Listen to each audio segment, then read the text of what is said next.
नमस्कार बंधुरा आमी देवलीना चले एसेছি দ্য ফেয়ারি টেল অফ দেবরূপের আরো একটা নতুন ব্লগ নিয়ে একটা নতুন অধ্যায় শুরু করতে চলেছি তোমাদের সকলকে সাথে করে তোমাদের সকলের হাত ধরে। তো চলো আজকে দিনটা শুরু করা যাক। আজকে একটা বিশেষ দিন, আজকে হচ্ছে রাখি পূর্ণিমা। তো প্রথমেই আমার ব্লগে আমার এবং আমার পরিবারের তরফ থেকে আমার পরিবারের প্রত্যেক এক্সটেন্ডেড ফ্যামিলি মেম্বারের প্রত্যেককে আমি রাখি পূর্ণিমার শুভেচ্ছা ভালোবাসা সবটাই জানাচ্ছি। আজকের দিনটা তোমরা তো খুবই মজা করে কাটাবে, এক্সপেক্টেড কেন নিশ্চয়ই মজা করে কাটাবে। তো আজকের দিনটা আমাদেরও কিন্তু খুব স্পেশাল ডে। কেন স্পেশাল, কি স্পেশাল সেটা আমি পরে বলছি। আজকে আমাদের বাড়িতে কিন্তু খাওয়া দাওয়ার একটা পার্ট রয়েছে। দেখো যেটা বলছি যে আমরা তো বাঙালি, মানে কোনো কিছু অকেশন হলে আমাদের জাস্ট এটা ছুতো লাগে খাওয়া দাওয়া করবার। তো চলো আজকে সকাল সকাল অনেক সকালে উঠে আমি স্নান টান গুলো করে নিয়েছি। তারপরে যথারীতি ইনি বাড়ি থাকলে আমি একটু ল্যাথ খাই। তো যাই হোক সকালবেলা উঠে পুজো টুজো গুলো দিয়ে নেব, তারপরে দিনটাকে শুরু করব। আজকের দিনে অনেক প্ল্যানিং আছে, গিফটস কিনেছি, কার জন্য কি গিফটস কি বৃত্তান্ত সবটা জানতে গেলে কিন্তু চোখ রাখতে হবে পুরো ব্লগটায়, দ্য ফেয়ারি টেল অফ দেবরূপের এই পুরো ব্লগটায়। তো চলো এখন আর এখান থেকে কথা বলবো না। তো রাখি পূর্ণিমার দিনে দেখো সকাল সকাল গোপাল আর রাধারানীর পুজো করেছি, সাথে মহাদেবের পুজো আমার হয়ে গেছে। এই দিকের পুজোটা আমি দিই। আর আজকে দেখো একদম গোপালের স্পেশাল মালপোয়া রয়েছে। তো তোমরা ব্লগে দেখবে যে নতুন গিফট দেওয়া নেওয়া করেছি ঠিকই, তার সাথে গোপাল আর রাধারানীও কিন্তু আজকে নতুন জামা আর পেন্টু পরেছে। তো সবকিছু মিলে এত সুইট লাগছে চোখ সরানো যায় না। তো যেটা বলছিলাম মা, আজকে আমাদের রাখির মেনুটা দেখাই। এইখানে মা ভাত বাড়ছে, ঠিক আছে, আমি সেকেন্ড ব্যাচে বসবো। তার আগে তোমাদের ঝটপট মেনুটা দেখাই। প্রথমে এটা হচ্ছে বাগদা চিংড়ির মালাইকারি, আর এটা হচ্ছে চাল কুমড়ো না লাউ বড়ি দিয়ে এটা একটা তরকারি, ব্যাটলা ভাজা বলে। আর এখানে রয়েছে হচ্ছে কাতলা কালিয়া, এখানে হচ্ছে চিকেন চাপ আউটসোর্সিং করা এটা, আর এখানে এক পিস হচ্ছে ভেটকি পাতুরি, এটাও আউটসোর্সিং। তো চিকেন চাপ, হ্যাঁ এই তো দেখালাম, এটা চিকেন চাপ, এটা কাতলা কালিয়া, এটা চিংড়ি মালাইকারি।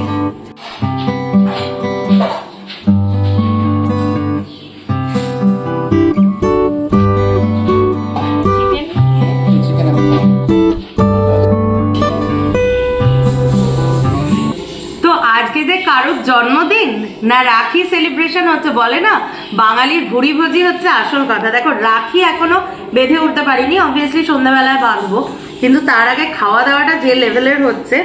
এখানে দেখো প্রথমেই আছে উচ্ছে দিয়ে লাউয়ের খোসা, এটা দিয়ে ভাজা, এটা আমি খুব ভালো খাই। তার মধ্যে একটু পোস্ত দেবা, না পোস্ত দেবা, এটা খুব ভালো লাগে খেতে। আমার এই নিরামিষ রান্নাগুলো সত্যি খুব ভালো লাগে। আর এখানে হচ্ছে লাউয়ের ঘন্ট। এবার দাঁড়াও আসল শুরু করি। চিংড়ি মাছের মালাইকারি, বাগদা চিংড়ি, দেখো সাইজ দেখলে বুঝতে পারবে। তারপরে একজন খেয়েছে, এটা অবশ্য আউটসোর্স, আমার জন্য রেখে দিয়েছে ভেটকি পাতুরি। তারপরে দেখো প্রমাণ সাইজের, এটা আমার দারুণ বানায়, কাতলা কালিয়া। আর এটা হচ্ছে, এটাও আউটসোর্স, এটা হচ্ছে চিকেন চাপ। আর এখানে মার হাতের বানানো আনারসের চাটনি। তা কিছু মাইন্ড করো না তোমরা, আমি এতগুলো তো নিশ্চয়ই একবেলাতে খেতে পারবো না, এখান থেকে থাকবে আর কি, কিন্তু এত সুন্দর মা সাজিয়ে দিয়েছে না, দারুণ লাগছে, দারুণ। চলো এবার খাওয়া যাক। তো একটা জিনিস তোমাদের দেখাতে আসলাম, দুপুরবেলা যা ভুড়িভোজ খেলাম, অনেকটাই খাইনি তুলে রেখেছি, যা ভুড়িভোজ খেলাম, তারপরে এই একটা জিনিস দেখো, এইগুলো হচ্ছে আমার হাজবেন্ডের আবিষ্কার। ও মধ্যমগ্রামে একটা পার্টিকুলার দোকান আছে, সেখানে এই জিনিসটা পাওয়া যায়। আমি জানি না অন্য কোনো দোকানে পাওয়া যায় কিনা, বাট আমার যে ফ্লেভারটা পছন্দ, মানে একটু মিষ্টি আমলা আর পুরো ড্রাই করে মিষ্টি আমলা, মানে ওই চিনির রসে ভেজানো না, বিভিন্ন রকমের ড্রাই স্পাইসেস দেওয়া। তো এইটা পার্টিকুলারলি একটা দোকানে পাওয়া যায়, আজকে গেছিল এনে দিয়েছে। এটা না দেখছি এইবারটায় এর মধ্যে বিট নুনের সাথে একটু শুকনো লঙ্কার ডাস্ট দিয়েছে, যেটা খুব একটা খাওয়াটা উচিত না, জাস্ট অল্প একটু খাবো, তারপরে আর খাবো না, পরে খাবো। তো এমনি খুব মুখে রাখলে না খুব ভালো লাগে, বিশেষ করে ননভেজ খাওয়ার পরে আমার তো এরকম একটা জিনিস লাগেই লাগে। তো চলো এখন একটুখানি রেস্ট করব, তারপরে সন্ধ্যেবেলার থেকে শুরু হবে। সন্ধ্যেবেলায় আমি এখন একদম রেডি হয়ে গেছি, জাস্ট একটা সালোয়ার পরেছি আর হালকা দেখো একটু মেকআপ করেছি, হালকা একটু টাচ আপ করেছি, বেশ আর কিছু না। ঘরেরই প্রোগ্রাম, যদি খুব বেশি হয় তাহলে হয়তো মানে দেখবো, যদি মানে ড্রাইভার অ্যাভেলেবেল থাকে আর কি, তাহলে হয়তো একটু ছোটখাটো একটু লং ড্রাইভ, মানে ছোটখাটো লং ড্রাইভ বুঝে নাও, মানে মোল্লারদৌড় মসজিদ আমাদের খুব বেশি হলেই হাইওয়েতে যাই, একটু চা ফ্রেঞ্চ ফ্রাই এরকম একটু খেয়ে চলে আসি।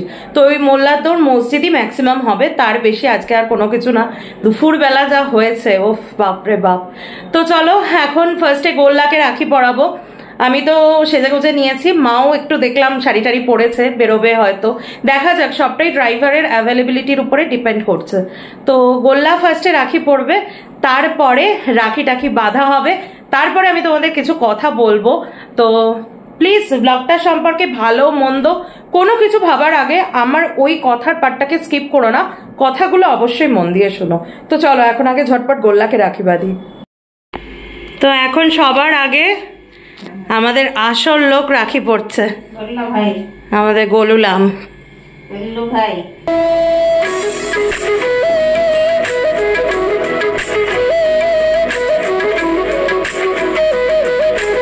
একটু উলো দিয়ে দাও, শাকটা ওই সিংহাসনে।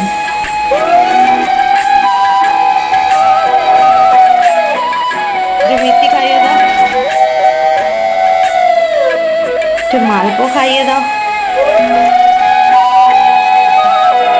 গোলু ফেলবে না, মালপোয়া থাক, সন্দেশ মালপোয়া বেশি ভালোবাসে, খেয়ে নেন। সাধারণকে একটু দিয়ে দাও।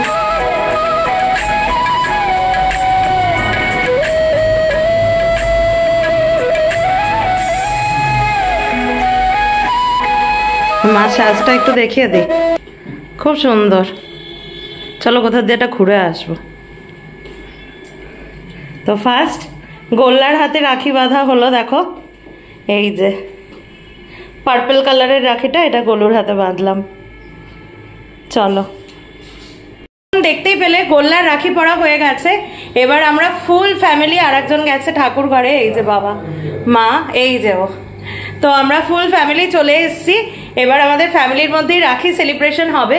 আচ্ছা তোমরা যারা আমার পুরনো ভিউয়ার, তাদের জন্য তো এটা খুবই ন্যাচারাল টু লুক যে আমি বরাবর আমার বাবা মার হাতে রাখি বাঁধি এবং বাবা মা আমাদের হাতে বাঁধে, এটা তোমরা জানো। তো লাস্ট 1 বছরে যেহেতু আমি ব্লগিং করছি, 1 থেকে 1.5 বছর, প্রচুর নতুন সদস্য আমার পরিবারে যোগ হয়েছে, তাদের মনে এটা একটা কৌতূহল হতেই পারে। তো আজকে তাদের জন্য কৌতূহল নিবৃত্তি করব, অবশ্যই আগে রাখিটা সেলিব্রেট করে নিই তারপরে।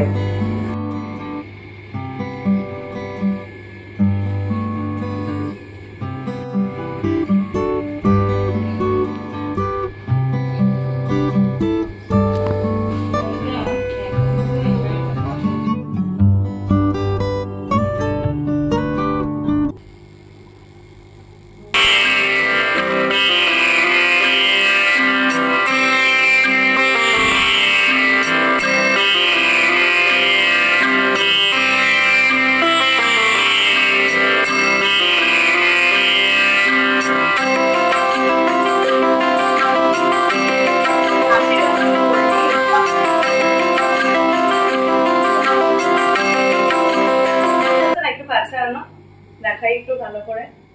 প্রত্যেক বছর ও এই রাখিটা আনে, দেখো তলায় রজনীগন্ধার বেস, তার উপরে জারবেরার বেস, তার উপরে ব্যাঙ্গালোর গোলাপ, আর বেল্টটা এটা কিন্তু ইনোভেটিভ আইডিয়া আমার, বেল্টটা হচ্ছে টুইস্টেড আর এক্সেল। হ্যাপি রাখি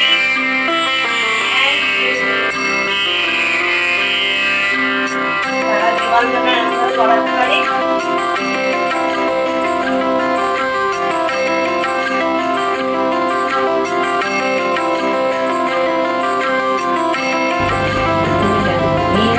মেয়েরা বানাতে, ছেলেরা গান হাতে, এই উল্টে যাচ্ছে।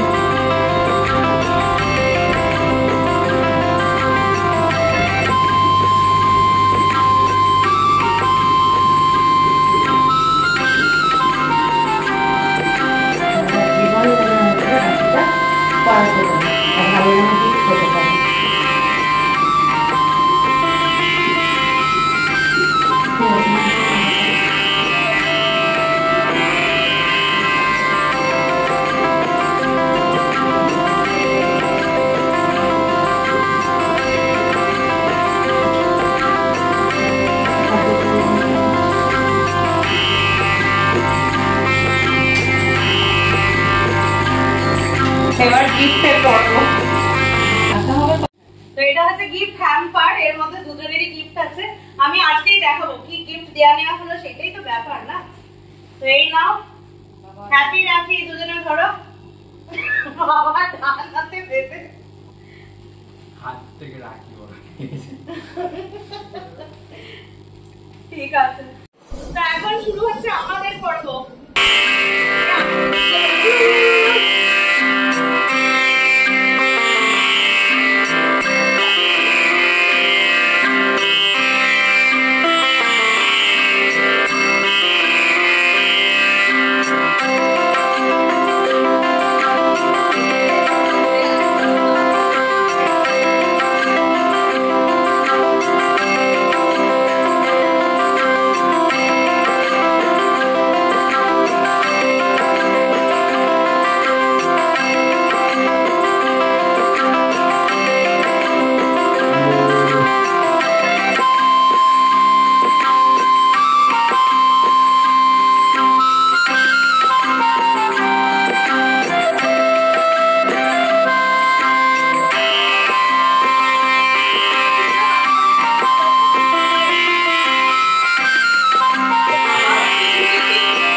রাখি সেলিব্রেশন। একটু পরে তোমাদের গিফট গুলো দেখাচ্ছি, তার আগে চলো তোমাদের সাথে কয়েকটা কথা বলার আছে।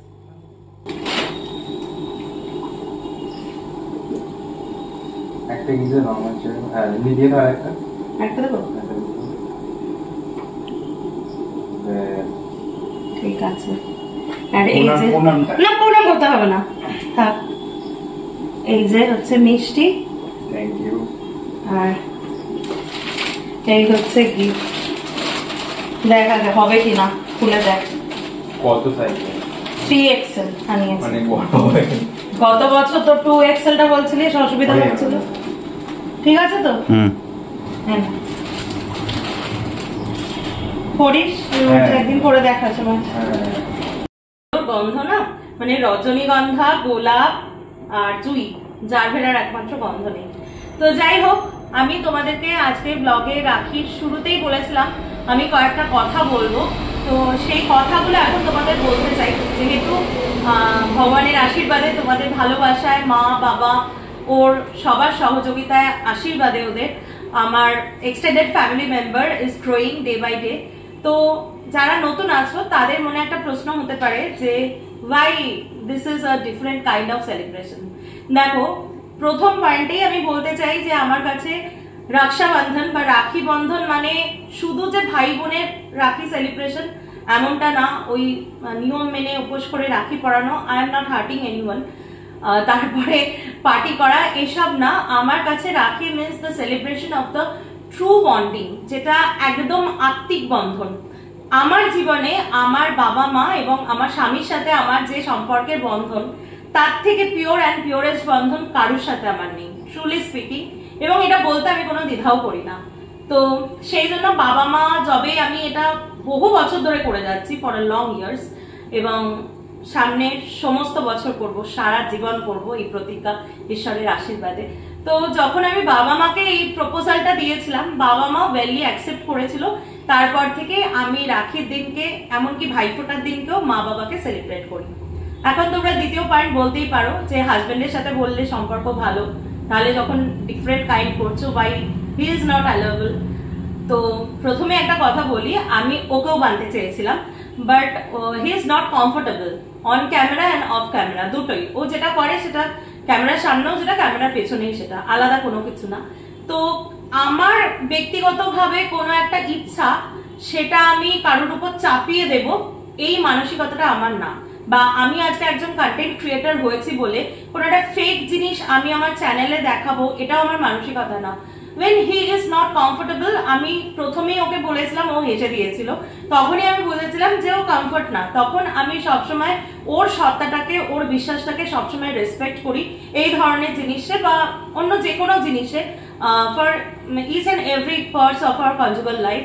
তো ওর সত্তাটাকে আমি রেসপেক্ট করি, তো সেই জন্য আমি সেটা বাঁধিনি। আমার হয়ে বাবা মা সেটা করে দিয়েছে, সেটা তোমরা দেখলে।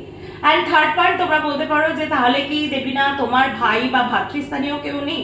তোমরা কিন্তু দেখেছো যে আমি সায়নকে রাখি বেঁধেছি। কেন বলো তো? ছেলেটা মানে বাচ্চা ছেলে আমার ভাইয়ের মতোই, আর সারাটা বছর ও কিন্তু আমাদের সেফটিটাকে এনশিওর করে। তো দেখো, হতে পারে আমার চ্যানেলের নাম the fairy tale of Debrup, but this is completely based on the true story of our conjugal life, of my family life with my parents along with my husband. তো সেখানে দাঁড়িয়ে ফেয়ারি টেল মানে যে আমি কোনো রূপকথা ক্রিয়েট করে দেখাবো, তারাও ফ্লাইট যাবে, আমি কথাগুলো ফ্লাইট যাবে, এটা তো হবেই, মানে মাস্ট। তো সেখানে আমি যেটা বলছিলাম, কোনো কিছু ক্রিয়েট করে আর্টিফিশিয়াল কোনো কিছু আমি দেখাবো, আমি সেটাতে বিশ্বাসী নই। আমি আগেই বলেছি, দেখো সমাজে থাকি যখন, তখন অনেকই ভাই ভাতৃস্থানীয় তুতো খুতো অনেক কিছুই আছে, কিন্তু যাদের সাথে সেই আত্মিক মেলবন্ধনটা হয় না, সারা বছর কেউ কারোর একটা যোগাযোগ মানে রাখে না, কারোর খোঁজ নেওয়ার প্রয়োজন বোধ করে না। আমি জানি ভাই বোনের সম্পর্কটা না খুব ভালো, আমার মা থেকে শুনেছি, বন্ধু বান্ধবের ক্ষেত্রেও দেখেছি। একদিকে যেরকম ঝগড়া হচ্ছে, মা কাকে বেশি ভালোবাসে, বাবা কাকে বেশি ভালোবাসে, আবার কিন্তু কোনো একটা জায়গায় গিয়ে ভাই বা দাদা কিন্তু বোনের ক্ষেত্রে একটা ফাদার ফিগারও হয়ে যায়। মানে একটা বয়সের পরে আমার বোন কার দিকে তাকালো, আমার বোন কার সাথে মিশছে, তো this is a very sweet and shower relationship. সেটাকে ওই একজন কন্টেন্ট ক্রিয়েটার বলে আর্টিফিশিয়ালি একদিনের জন্য সেলিব্রেট করবো, বাদ বাকি 364 ডেজ ওই কার কি হলো, যার যা হলো, কিছু আসে যায় না, ওই জিনিসটা আমি করতে চাই না। আশা করি আমার, আজকে আমি ভেবেই রেখেছিলাম এই কথাগুলো আমি বলবো, তো আশা করি তোমাদের মনের ভেতর যা যা কোয়েশ্চেন্স আছে তার আমি একটা শর্ট আনসার দিতে পারলাম, এবং তার মাধ্যমে সবটা আমি নিবৃত্ত করতে পারলাম বলে আমি এক্সপেক্ট করব। এছাড়া ওই যে যেটা আমি বলি, কারোর মনে যদি আদার্স কোনো কিছু থেকে থাকে, সেই দায়িত্ব তোমার মাল, তুমি তোমার দায়িত্বে রাখো, সেই দায়িত্ব আমি নিইনি। তো চলো, এখন কি গিফট পাওয়া হলো এবার সেটা দেখাবো। চলো মাদের ঘরে যাই, এখানে এত গরম না, এসির মধ্যে গিয়ে কথা বলি। তো চলে এসছি এখন মাদের ঘরে। দেখো 2 ব্যাগ নিয়ে বসে গেছি, এর মধ্যেই আছে আসল খাজানা। তো চলো একটা একটা করে দেখাই। তো প্রথমে বাবা যেহেতু বড়, বাবার থেকে শুরু করছি। আগে ছেলেদেরটা দেখেন, তারপরে তো মেয়েদেরটা আসবে। দেখো, ছেলেদের জিনিস দেখাতে না আমার একদম খুব যে একটা ইন্টারেস্ট লাগে তা না, কোনো ডিফারেন্ট কোনো কিছু নেই। এই যে বাবার জন্য এই টি শার্টটা নিয়েছি, কালারটা খুব সুন্দর আর কাপড়টাও খুব ভালো, বলো না? হ্যাঁ, লাক্স কোম্পানির তো কাপড়টা খুব ভালো। তো এই টি শার্টটা বাবার জন্য নিয়েছি। তো যেমনটা তোমাদের বললাম, ছেলেদের পার্টটা আগে মিটিয়ে নি, বাবা বড় দিয়ে শুরু করেছি। এত ঘেমে গেছে না, চোখের মধ্যে আমার ঘাম ঢুকে গেছে আজকে, কি জ্বালা করছে। তো দেখো বাবার জামাইয়ের জন্য সেম জিনিস। অ্যাকচুয়ালি মা আমার কাছে টাকা দিয়ে দেয়, আমি জিনিসগুলো কেনাকাটা করি। তো এই হচ্ছে ওর জন্য, দুটোই সেম, সাইজটা তো ডিফারেন্ট হয় আর কালারটাও একটু ডিফারেন্ট নিলাম। তো কাপড়টা না এত ভালো, লাক্স কোম্পানির, এগুলো খুব সুন্দর, তাই না মা? খুব নরম। হ্যাঁ, এটা না সামনে পকেট নেই। হ্যাঁ, পকেট আছে না, এটা নেই। ওটাকে বাবারটা আছে। একই জিনিস, তাহলে ওটা নেই কেন? বুঝলাম না। দেখো কিরকম, একই জিনিস একই দাম নিয়েছে দুটো। তো এই হচ্ছে আমাদের মেয়েদের ইন্টারেস্টেড জিনিস। এটা হচ্ছে মায়ের জন্য কিনেছি। তো সামনে মার বার্থডে আসছে, আমরা ঠিক করেছি এই বার্থডে দিনকে একটা ডিনার পার্টি করব। কবে কোথায় কি বৃত্তান্ত সেটা তোমরা পরেই জানতে পারবে। ওই দিন মাকে বলেছি, মা এই শাড়িটা তুমি নিজে পরবে, ভালো করে সুন্দর করে সাজবে, আমি মাকে সুন্দর করে সাজিয়ে দেবো, তারপর মাকে নিয়ে আমরা সবাই চারজনে একসাথে, বাবা মা আমি ওর ডিনারে যাব। তো শাড়িটা জাস্ট একবার দেখো কি অসাধারণ হয়েছে। এই শাড়িটা আমি নিয়েছি কালীমাতা থেকে, মধুরমম কালীমাতা তোমরা সবাই জানো। আমি যেদিন গেছিলাম না সেদিন স্টকও প্রচুর ছিল, বাট আজকালকার দিনে ইউটিউবের জামানায় ওরা একদম ভিডিও করতে দেন না, তো সেই জন্য আমি ভিডিও নিতে পারিনি। তো শাড়িটার ভেতরে দেখো এরকম প্রচুর বুটা রয়েছে, আর খোলে কোন দিক থেকে, এই যে এই হচ্ছে আঁচলটা, দাঁড়াও উল্টে দিই।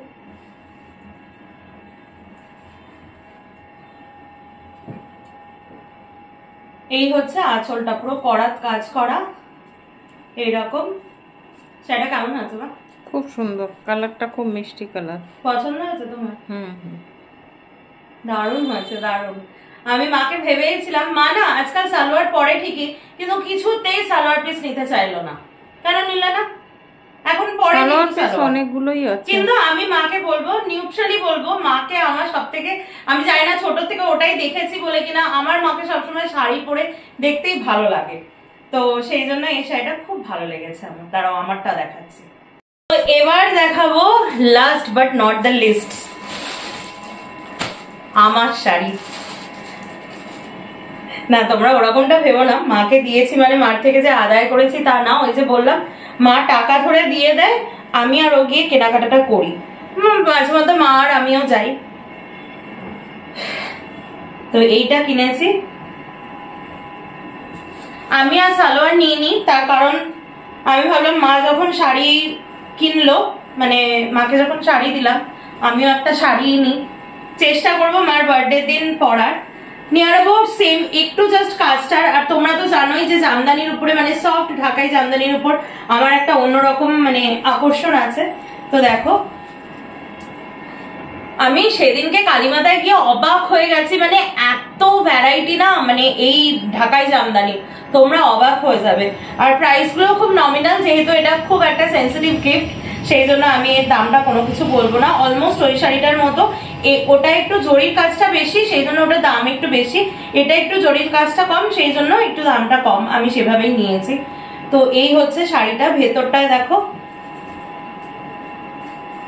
মানে পুরো ফুল বুটার কাজ করা, আর পাড়টা দেখো এত সুন্দর না, মানে সেই একদম ট্রেডিশনাল। এই যে এখানটা দেখো না, সেই একদম যে ট্রেডিশনাল করাত কাজের যে জামদানি যেটা বলি একদম। আর আঁচলটা খালি দেখো, আঁচলটা পুরো মেসমারাইজিং। এই দেখো মানে প্রপার জামদানি যে লুকসটা হয় না, আঁচলটা দেখো মানে একদম মানে টপ, পুরো একদম ট্রেডিশনাল কালেকশন। মানে এর কোনো নতুন নেই, এর কোনো পুরনো নেই। তো আমি ভেবেই রেখেছি যে মায়ের জন্মদিনের দিনকে পরবো, কিন্তু একটাই প্রবলেম হয় কি, যে মাকে আমাকে শাড়ি পরিয়ে দিতে হয়, আমি এখনো প্রপারলি ড্র্যাপিং করতে পারি না। তো মা নিজে করবে, আমাকে করাবে, সেই জন্য একটা কোয়েশ্চেন মার্ক আছে। তো যাই হোক, রেখে তো দিয়েছি, বাড়িতে উৎসব অকেশন লেগেই থাকে, চুটুর পুটুর আমরা ছোটখাটো সেলিব্রেশন করেই থাকি, তো কোনো না কোনো সময় পরে নেবো। আর এই ব্লাউজও আমার কাছে আছে। তো যাই হোক, আজকের মতো ব্লগটা মানে পুরো এইখানে এসে এন্ড করছে। আর সত্যি টানতে পারছি না, সারাদিন মানে খাওয়া দাওয়া এত হয়েছে না, আমি প্রপারলি বসেই থাকতে পারছি না। তো আজকের ব্লগটা আশা করি প্রত্যেকটা মুহূর্ত তোমাদের খুব ভালো লেগেছে। বিশেষ করে আমি এক্সপেক্ট করব, আমি যে কথাগুলো তোমাদেরকে বলেছি যে কেন আমি ডিফারেন্ট টাইপ অফ রাখি সেলিব্রেশন করি, সেই কথার প্রত্যেকটা পয়েন্ট তোমরা রিয়েলাইজ করবে। রাদার ক্রিটিসিজম তো হবেই, এটা জানা কথা, একটা সোশ্যাল প্ল্যাটফর্ম, সেখানে সবার ডিফারেন্ট মত থাকবে এবং আই উইল অ্যাকসেপ্ট দ্যাট। তো আমার মনে হয় যারা আমাকে ভালোবাসো আমার কাছের, তো তারা আমাকে রিয়েলাইজ করবে।